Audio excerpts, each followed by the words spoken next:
Season 3, Episode 2 quietly reveals that the most terrifying technology in Silo is not the poison outside or the safeguard hidden beneath the floors. It is the ability to separate a person from their own past and replace the missing pieces with a new story. Long before Juliette was drugged, Charlotte Keene became the first warning. Her doctor called the process a drawbridge. It's like installing a drawbridge between her and a memory, a safety gap, if you will, between upstairs and downstairs. But what he was really describing was a weapon capable of turning witnesses into patients, rebels into obedient citizens, and lies into memories. And once you understand how this drawbridge works, the relics, the vitamin D+, and Juliette's entire treatment suddenly become far more disturbing. And if you're obsessed with uncovering the secrets of the silo, the truth behind the founders, the outside world, and every little clue they hide in plain sight, make sure you like, subscribe, and drop your theory in the comments. I make these breakdowns all by myself, deep in the mechanical level with zero help from judicial. And most importantly, subscribe if you don't want to be sent out to clean. I'm joking, mostly. Before we go deeper, here is the important recap. In the before times, Daniel Keene visits his sister Charlotte at the Fairfax facility after she survives the crash that kills the rest of her squadron. Charlotte cannot properly remember Daniel, her mission, or even the shape of her own life. Dr. Victor Crnkovich explains that medication has separated sections of her memory like a raised drawbridge.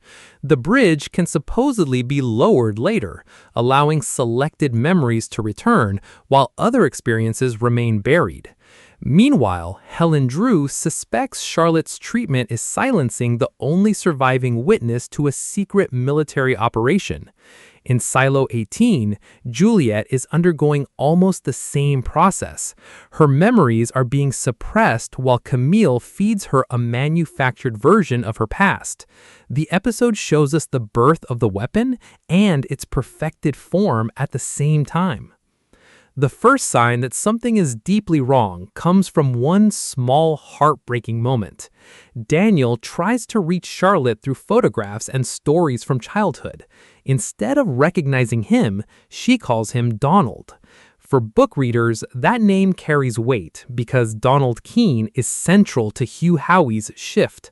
But even without the books, Daniel's reaction tells us everything. Charlotte has not simply forgotten the crash. Her connection to her own brother has been damaged so badly that even his name has become uncertain. That matters because memory is not just a collection of facts. Daniel is part of Charlotte's identity. When she loses him, she loses part of herself. Crnkovich calls the damage controlled and temporary, but the woman who survived the crash now feels locked somewhere Daniel cannot reach. Crnkovich's drawbridge explanation sounds comforting at first. He says the medication does not destroy memories, it isolates them. Imagine Charlotte's mind as a landscape divided by water. The memories still exist on the other side, but the bridge connecting her to them has been raised. Doctors can wait for her body to recover, lower the bridge slowly, and decide which memories she is strong enough to face. A survivor would not have to wake up carrying the full horror of watching her squadron die. But listen to what Crnkovich is really offering. He is giving Daniel editorial control over another person's life. Daniel can decide whether Charlotte remembers her unit, the crash, or the events leading to the mission. Crnkovich even suggests that the missing space can be filled with something else.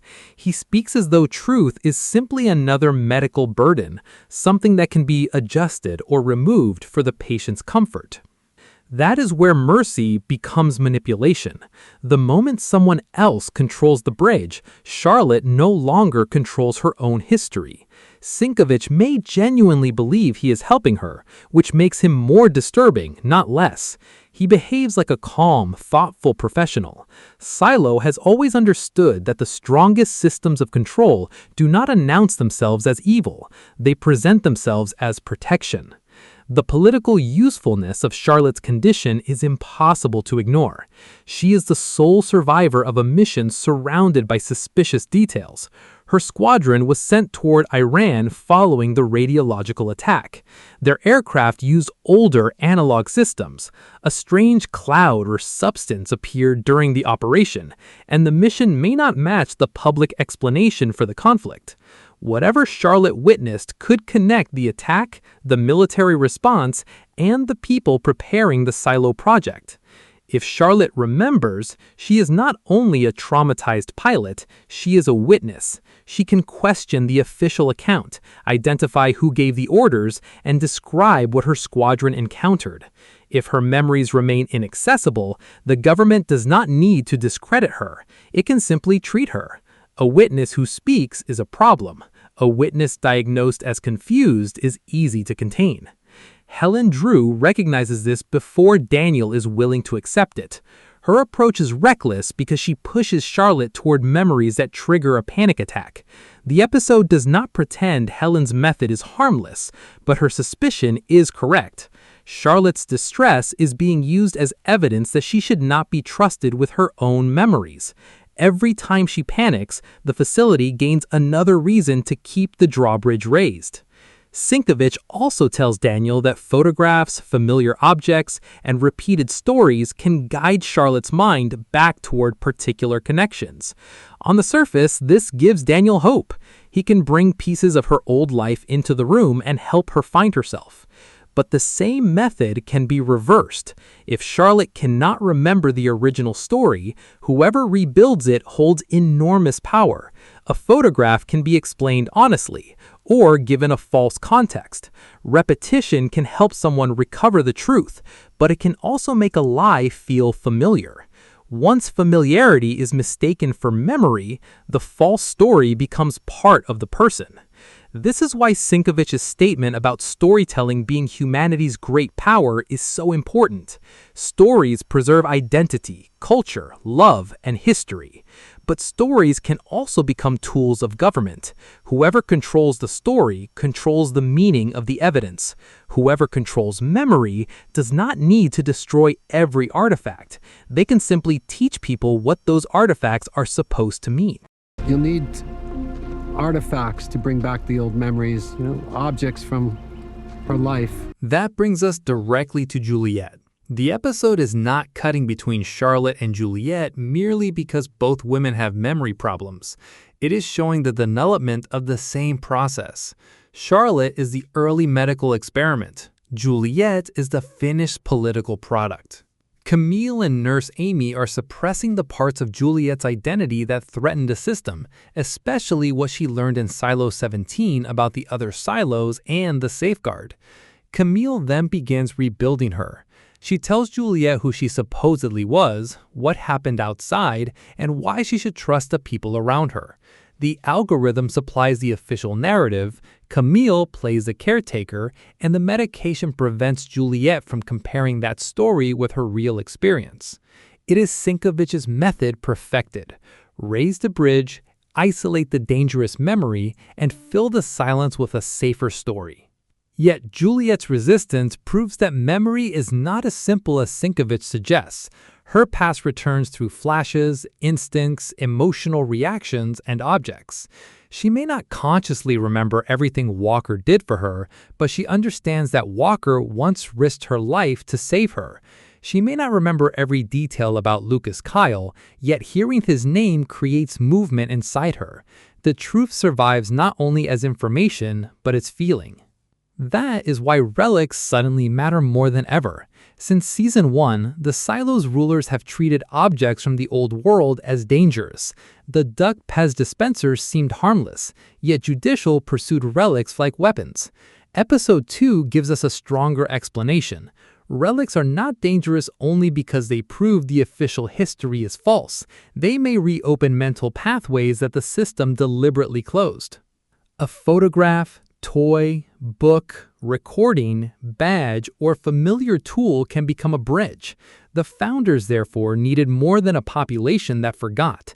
They needed an environment stripped of objects capable of helping that population remember.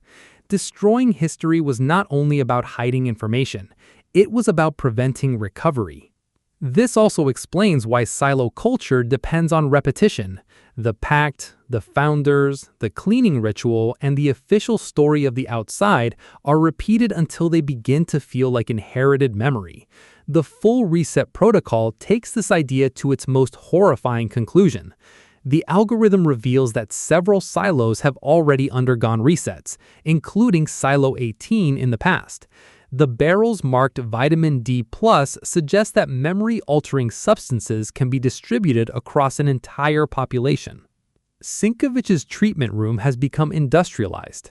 Instead of one doctor deciding what one patient may remember, a machine decides which version of history thousands of people will inherit. This is why the Before Time storyline is no longer a side mystery. Daniel is watching the moral foundation of the silos being created in real time.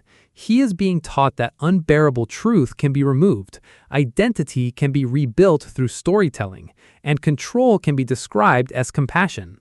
The people behind the Silo project will eventually scale those ideas into a civilization. The real question is whether Daniel understands the danger before he becomes part of it. His desire to protect Charlotte makes him vulnerable to Crnkovich's logic. If remembering will hurt her, forgetting can feel like love. But once Daniel accepts that principle, the same excuse can be used on anyone. A government can say citizens are safer without the truth. An algorithm can say a silo is calmer without its history. Camille can say Juliette is happier without herself. Episode 2 therefore reveals that Silo's deepest conflict is not simply truth against lies, it is memory against authorship. Juliette is fighting for the right to remain the author of her own life, while the algorithm is trying to turn her into a character inside its preferred story.